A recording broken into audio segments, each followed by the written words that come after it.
Allora, Osteria Allora restorāns ir tā vieta, kur viņa nav tā kā kārtējā itāļu vieta kaut kur, kur tu aizej, bet viņa vairāk ir tā kā, tu staigātu Itālijā, nevis Rīgā pa ieliņu un ieiet kādā vienkārši vietiņā, kur tu skaties, tur cilvēki čumo muģi, tur varētu ieiet Itālijā esot. Un tad man gribās teikt, ka mēs neesam itāļu restorāns pasaulē, bet mēs esam restorāns Itālijā, lai gan atrodamies īstenībā Rīgā.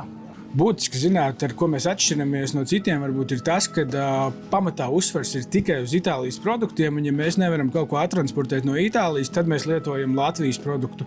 No citas valsts produktiem mēs ļoti izvairamies un pat drusciņi baidamies. Dzērieni mums arī ir pilns sortiments ar itāļu vīniem, citus vīnus īsti neizmantojam un mēģinam arī tāpat tās rumus un viskijus dabūt no Itālijas, kas ir retums, man liekas, ka jebkur citur Latvijā.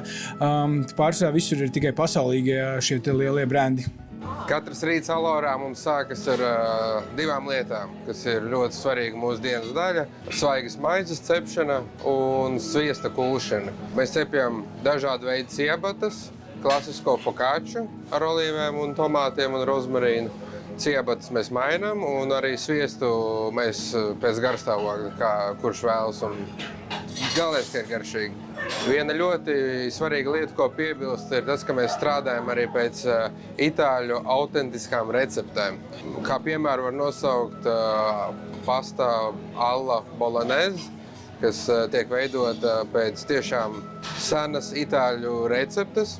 Tiramisu. Ļoti daudz itāļu pie mums ir braukuši un stāstījuši to, ka garšo tāpat vai pat labāk kā Itālijā. Tiramisu, es teiktu, ka mums noteikti ir viens no visgaršīgākajiem Latvijā un arī Itālijā.